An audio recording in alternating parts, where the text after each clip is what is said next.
안녕하세요. 달빛따라 유진쌤입니다. 선생님이 오늘은 12살 인생의 헛발질이라는 책을 유진쌤의 책 이제 소개할 책으로 가지고 왔어요. 역시 선생님 너무 재밌게 읽었고요. 여기에 이제 여기 지금 막 인상을 팍 쓰고 있는 이 친구가 조연이라는 친구인데 이제 5학년 친구로 나옵니다. 그리고 여기 이제 조연이와 나중에 깊은 인연을 맺게 되는 여기 아저씨 한 분이 나오시죠. 허씨 아저씨인데, 조연이가 이제 형이 있어요. 형이 있고 이제 엄마 아빠가 있는데, 형이 이제 신장 콩팥이라고 불리는 장기에 좀 이렇게 이상이 있는 형이에요. 그래서 좀 아프죠. 그런 형을 보다가, 그런 이제 형을 보면서 자라온 아이예요.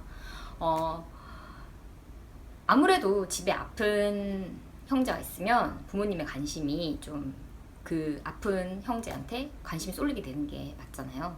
그러니까 사실 그렇지 않더라도 형제 간에 어떤 부모님에 대한 사랑에 대한 목마름이 있는 것 같아요.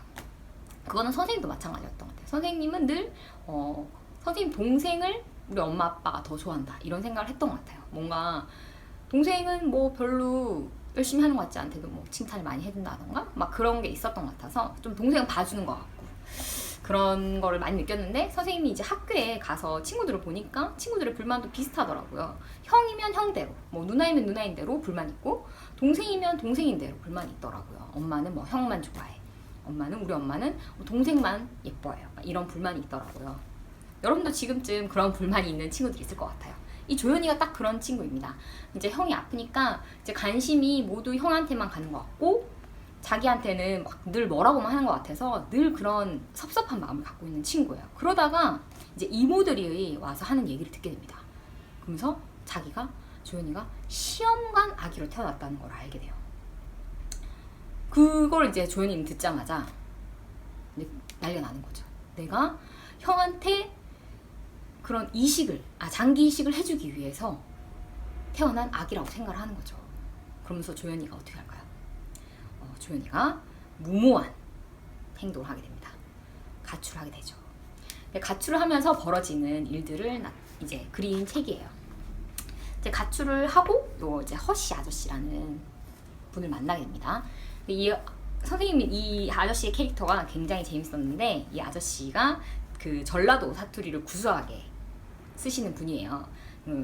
이 작가님이 전라도 출신인가 싶을 정도로 이 전라도 사투리가 굉장히 잘 나오거든요. 선생님은 경상도 출신이지만 한번 읽어보겠습니다. 파리도 그냥 묵어불어. 아따 고기 굽는 냄새 끝내주는구만. 만나겠다. 선생님은 사실 이제 대구 출신이라서 조금 어색한 게 있었을 수도 있지만, 이렇게 이 아저씨의 그 사투리 구사하는 대사들이 너무 재미있어요. 여러분도 이제 TV에서 그런 사투리, 요즘에 사투리가 많이 나오니까 서울에서 표준어만 구사한 친구들도 충분히 듣는 거 음성 지연이 될 거라고 생각을 합니다. 아무튼 이 허씨 아저씨의 사투리도 재미있고, 그리고 이 아저씨가 겉으로는 굉장히 투박하고 좀 나빠 보이는 아저씨지만 굉장히 속이 깊고 그 내면과 외면이 조금 다른 아저씨로 나오거든요. 굉장히 입체감 있는 캐릭터로 이 아저씨가 설정이 됩니다. 나오면서 여러 가지 사건에 얽매이게 됩니다. 허둥교라는 사이비 종교가 나와요. 사이비 종교의 이 아저씨가 거기에 이제 사이비 종교를 따라다니면서 도둑질을 하는 아저씨로 나와요. 사이비 종교라는 건 말 그대로 그 자기들을 믿는 신자들을 대상으로 나쁜 짓을 하는 사람들이잖아요. 그러면서 이 조연이가 이 아저씨를 따라다니면서 그 종교에 가보게 되고, 거기서 물건을 훔쳐서 또 걸렸다가 어느 병원에 감금이 됩니다. 선생님 이거 읽으면서 이거 뭐지? 이거 뭐 영화인가? 싶을 정도로 굉장히 사건이 빨리빨리 진행이 되고 재밌게 진행돼요. 그럼 당연히 뒤에 가서 어떻게 이게 이야기가 전개가 될까? 막 이렇게 궁금해지기도 하고요. 그러다가 이제 또 어떤 그 중간에 할아버지 한 분을 만나게 됩니다. 주유소 할아버지라고 나오는데, 그 주유소 할아버지랑 이 허씨 아저씨랑 조연이가 세 명이서 그 감금된 병원에서 만나서 나중에 이제 탈출하게 되고, 할아버지랑 아저씨가 또 인연을 계속 이어나가고 이런 이야기가 그려지는데요. 선생님은 상당히 재밌게 봤고, 여기 안에 이야기가 금방 읽었는데도 굉장히 많은 내용들이 들어있어요. 여기에 이제 첫 번째 시험관 아기에 관한 게 들어있죠. 그리고 아픈 친구에 관한 이야기가 들어있어요. 여기 이제 조연이가 그 병원에 갔다가 백혈병에 걸린 친구를 만납니다. 그 백혈병이라는 것도 골수 이식을 해야지 살 수 있는 거잖아요. 그래서 이제 그 이식에 관한 문제로 결국 이제 장기 기증에 관한 이야기도 나옵니다.